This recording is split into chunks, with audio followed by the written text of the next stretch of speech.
Hello and welcome guys to the status report highlight for the 23rd of September 2015. And in this week's status report, lead producer Brian Hicks will fill us in on subjects such as the CLE and a bit on work on the engine. Also, lead designer Peter will be commenting on work that has been done in regards to firearms.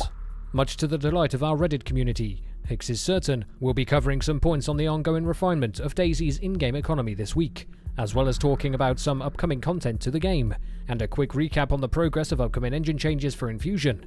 Lastly, Peter will talk briefly about future changes to how ammunition is handled in DayZ.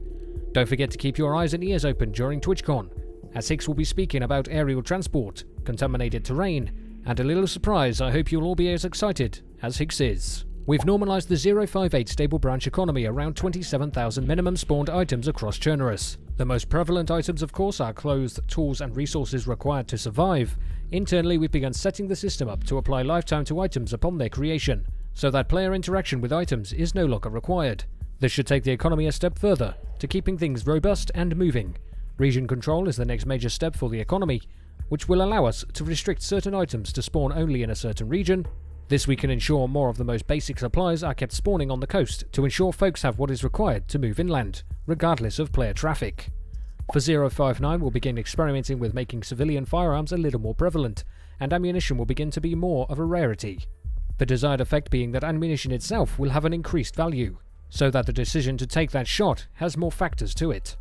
That said, loose ammunition types that are used by civilian weapons as well as military have had their potential loot spawns expanded, so it can be found throughout Chernarus.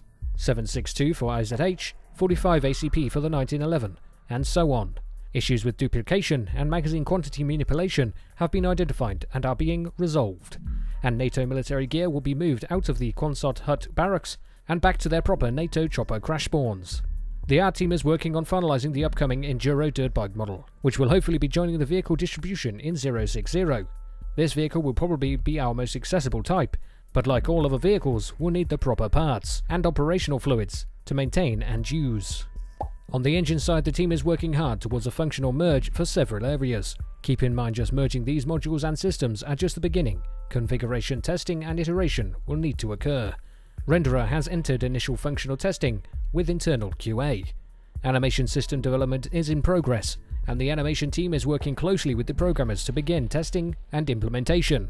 Network optimization is a top priority, with issues such as player desync, gunshot sounds, and vehicle position being tied to this work. Network profiling tools will be used in 059 experimental branch servers, so we can gather data on exactly what is occurring. Damage system is being configured and under initial testing with QA and design team. Physics system has had several key issues resolved that may be related to some of the infected AI server costs. This is under test and investigation. Infected bug fixing is still underway, and daily test passes are being run against the commits. We've got a lot of work ahead of us in the coming months, so please make sure to file any issues and bugs you see over at the official feedback tracker. Now let's move on to lead designer Peter. Firearms, who doesn't like them? They equal power.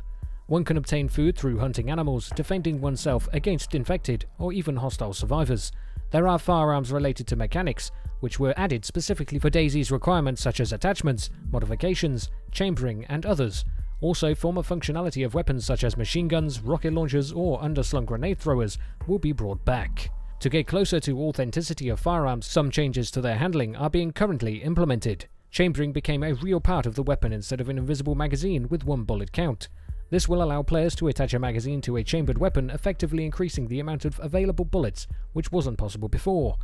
Reloading is also being revamped, as the R key will be dedicated to the manipulation with weapon like manually recycling the bolt, pullback charging handle in case of jam, or even rolling the drum of a revolver when you decide to play lethal games with some friends. Don't worry about losing the R key for reloading. As a replacement for R key, you will be able to reload your gun directly from the quick bar by choosing the corresponding slot with the magazine in it. Magazines will be swapped during the reloading action. Also, loose ammunition will work in the same way.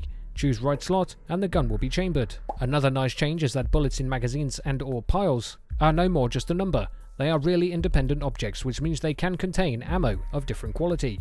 A combination of damaged ammunition and non-maintained gun leads to a higher possibility of jams. With a different type of ammunition in magazines, tracers will experience their comeback and help us to revive night gameplay a bit. And that's all for this week's status report highlight for the 23rd of September 2015. But as always, a couple of extra bonus screenshots for those who don't know. Here's a picture of the Glock 19 and the FN FAL.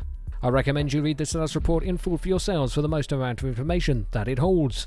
As always, all links are in the description, as well as for DayZ TV for your latest DayZ news and information. And I'll see you peeps next time.